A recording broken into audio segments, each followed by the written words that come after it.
കേരളം എരിതീയിൽ നിന്ന് വറചട്ടിയിലേക്ക്. സംസ്ഥാനത്ത് ഏപ്രിൽ 1 മുതൽ ജീവിത ചെലവ് കൂടും.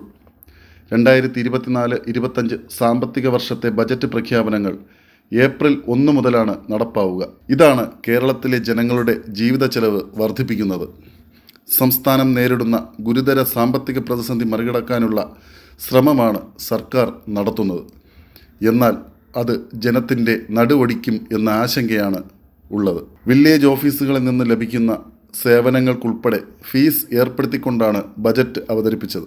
ആദ്യമൊക്കെ ഇതിനെതിരെ പ്രതിപക്ഷം ശക്തമായി പ്രതിഷേധിച്ചെങ്കിലും പിന്നീട് ലോക്സഭാ തിരഞ്ഞെടുപ്പിൻ്റെ തിരക്കിലേക്ക് പാർട്ടികൾ പോയി. ഇതോടെ ബജറ്റ് പ്രഖ്യാപനം സംബന്ധിച്ച പ്രതിഷേധങ്ങളും കെട്ടടങ്ങി. ബജറ്റിൽ നിർദ്ദേശിച്ച നികുതി, ഫീസ് വർധനവുകളും ഇളവുകളും ഏപ്രിൽ 1 മുതൽ പ്രാബല്യത്തിലാകും. സ്വയം വൈദ്യുതി ഉൽപ്പാദിപ്പിക്കുന്നവർക്കുള്ള തീരുവ യൂണിറ്റിന് 1.2 പൈസയിൽ നിന്നും 15 പൈസയായി ഉയരും. ചെക്ക് കേസിനും വിവാഹമോചന കേസിനും ഫീസ് കൂടും. ബജറ്റ് പ്രഖ്യാപനം നിലവിൽ വരുന്നതോടെ ഭൂമിയുടെ ന്യായവില ഭൂമി എന്ത് ആവശ്യത്തിന് ഉപയോഗിക്കുന്നു എന്നതനുസരിച്ച് വ്യത്യാസപ്പെടും. ഭൂനികുതിയിലും മാറ്റങ്ങളുണ്ടാകും. ലീസ് എഗ്രിമെൻറ്റുകളുടെ സ്റ്റാമ്പ് ഡ്യൂട്ടിയും കൂടും. സ്റ്റാമ്പ് ഡ്യൂട്ടി, കോടതി ചെലവ്, വാഹന നികുതി, ഇന്ത്യൻ നിർമ്മിത വിദേശ മദ്യത്തിൻ്റെ വില എന്നിവ വർദ്ധിക്കും. രാജ്യവ്യാപകമായി bank debit card maintenance charge 125 രൂപയിൽ നിന്ന് 200 രൂപയാകും.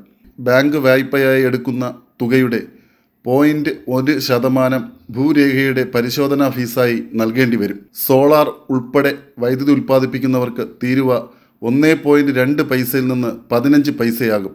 ഫ്ലാറ്റുകൾ നിൽക്കുന്ന വിഭജിക്കാത്ത ഭൂമിക്ക് ഫ്ലാറ്റുകളിൽ താമസിക്കുന്നവർ നികുതി നൽകണം.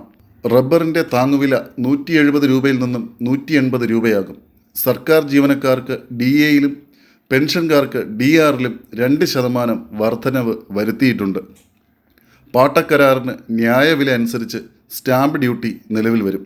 അതേസമയം ക്ഷേമ പെൻഷനുകൾ മുടക്കം കൂടാതെ ലഭിക്കാനുള്ള പദ്ധതികൾ എന്തെങ്കിലും സർക്കാർ നടപ്പിലാക്കുമോ എന്നാണ് ഗുണഭോക്താക്കൾ ഉറ്റുനോക്കുന്നത്. ഏപ്രിൽ മുതൽ ക്ഷേമ പെൻഷനുകൾ അതത് മാസം നൽകുമെന്ന് ബജറ്റിൽ പ്രഖ്യാപനമുണ്ടായിരുന്നു. 2023 ഒക്ടോബർ മുതൽ ഇതുവരെ 6 മാസത്തെ പെൻഷൻ കുടിശ്ശികയാണുള്ളത്. 2 മാസത്തെ പെൻഷൻ 2 ആഴ്ചയ്ക്കുള്ളിൽ നൽകുമെന്ന് സർക്കാർ അറിയിച്ചിട്ടുണ്ട്. ബാക്കി എപ്പോൾ നൽകും എന്നത് വ്യക്തമാക്കിയിട്ടില്ല.